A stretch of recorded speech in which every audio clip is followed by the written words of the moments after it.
Good evening. So I am presenting the training that I created related to Universal Design for Learning. I wanted to start off by giving a brief rationale of why I decided on this topic. I previously took the course on Universal Design for Learning and really found it interesting and fascinating, and in talking to some of my colleagues at school, I'm a teacher, many of my colleagues were interested in learning more about this, so I thought this would be a perfect topic to create a training for. So with that said, it's important to note that in my school district, in-service trainings typically last for about 2 hours. So I started off looking at my needs assessment, of course, and I asked my colleagues to first divulge the subject that they teach. Otherwise, I wanted to keep it pretty anonymous. And then I asked several questions that I thought would really tie into the training and really relate to the 3 principles of UDL, which are, of course, engagement, action and expression, and representation. So after looking at the results of the survey, I saw that, some people really did strongly agree that they were using a lot of these principles already. Many teachers were offering choice with how they would access content, but the biggest area where it really seemed like teachers were not offering choice was related to that area of action and expression, as far as assessment and choice and assessment. So that really did help me kind of focus my training and think about how I wanted to set things up, because I think a successful training will always allow participants to be collaborative and share their knowledge, but there are some areas where they might need more resources and more direction from me.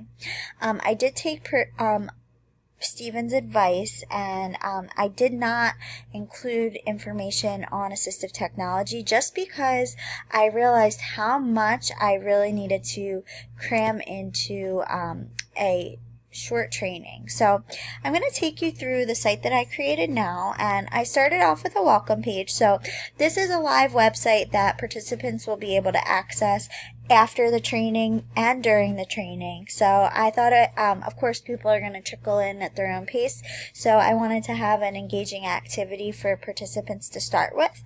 So on the welcome screen, you could see this little cartoon that really relates to UDL.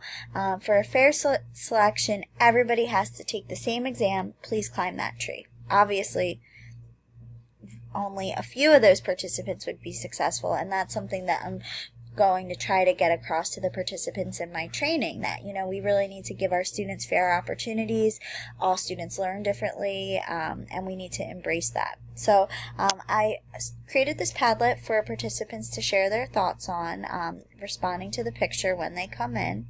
And then from there, as they finish, I thought it would be really helpful to have all the participants create an account on CAST to have access to the ebook. It's free. On Universal Design for Learning. And even though I really won't focus with that in my training, I will let participants know that's something that they can access at any time to gain more support and gain more information. So from there, I also included an page about me. I think it's helpful for participants to know a little bit about who they're learning from, and I also wanted to include my contact information so people could reach out to me after the training. They could follow me on Twitter, I could follow them, and as we have learned through the course, social media really is a powerful tool and can be used to really engage participants after the training. So from there, I move on to my workshop objectives, and by the end of the workshop, I hope participants will be able to define Universal Design for Learning, develop an understanding of the 3 main UDL principles, and consider the ways that UDL can improve learning in their classroom. I did put another Padlet on the screen, which is a KWL chart, and I'll talk about how I plan to use the L column a little bit later, but I wanted to see what they know about UDL, what they'd like to learn about UDL, so hopefully I can address some of their questions in the training.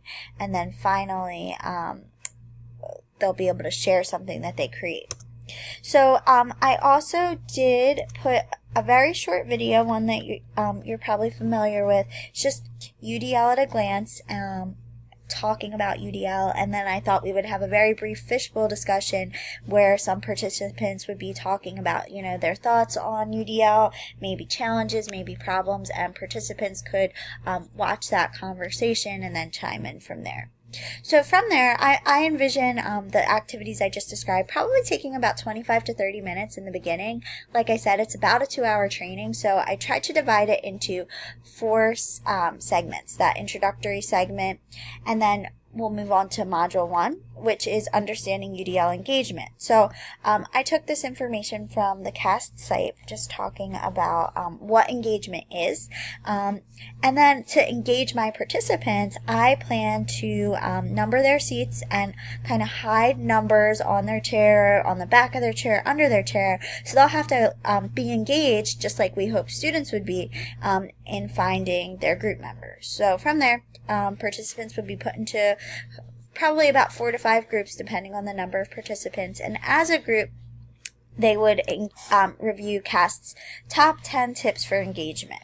So a lot of great information there for participants to see, related to goal setting, minimizing distractions, flexible seating, you name it. So they'll be able to browse through that site and resource with their group, and then from there,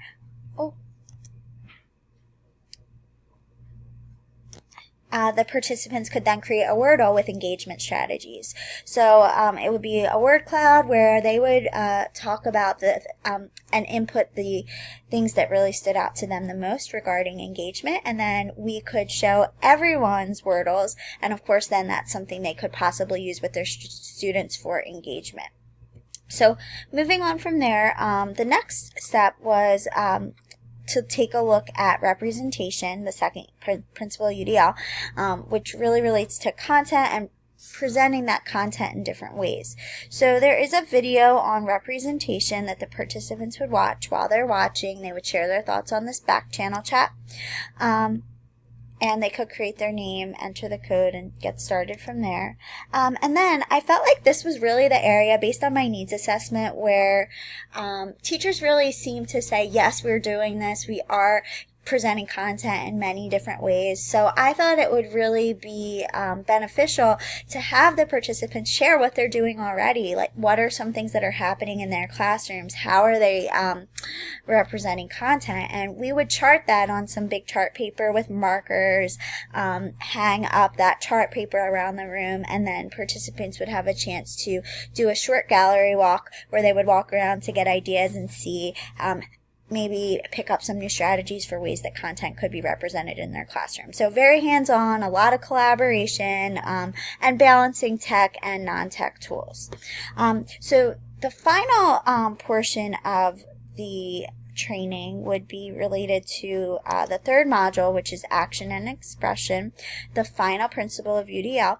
And this is where we're really thinking about how students can show what they've learned. This is where assessment will really come in. And, as I pointed out, when I looked at my needs assessment survey, I found that this was really where a lot of the teachers who took the survey were not very flexible. They did not offer their students options in how they represented what they learned. So I feel like this is where I will really need to step in as the trainer and really give some specific examples. I plan to show work from my students, things that my students have done. And I also did give 3 resources with many, many options. This first link has about 40 options. Here's some authentic tasks that I found. If you scroll down, tons of options for product, performance assessments. Here's something again from the CAST site.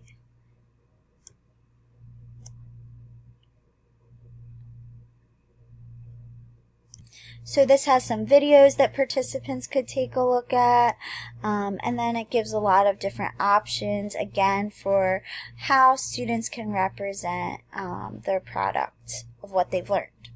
So then, after they've had some time to explore the resources, my hope would be that that the participants could then actually create something. So this is where I'm going to go back to that Padlet I showed at the beginning of my presentation, and I would like to give participants some time to create something. So whether it's a UDL aligned lesson or an assessment, hopefully, I would like them to create something that could then be shared. And then this Padlet, of course, could be accessed later. I would encourage participants to check back to get some ideas. And if this training were to be repeated, then it would be something that could continue to be built on, and more UDL aligned lessons and assessments would be available for teachers to use. Of course, I would be there as the facilitator to answer any questions, make sure that what they were creating really did reflect those principles. And the final component of the training, of course, like any strong training, would be that final exit survey. So this survey is very similar to the one that participants took at the beginning. It's linked, it's posted there. So I would then be able to look back and see if my training was successful. Do they feel like they have some new strategies, things in their toolbox that they can use to really improve learning for students? So that was my training. I had a lot of fun creating it, and I'm looking forward to hopefully implementing this in my district.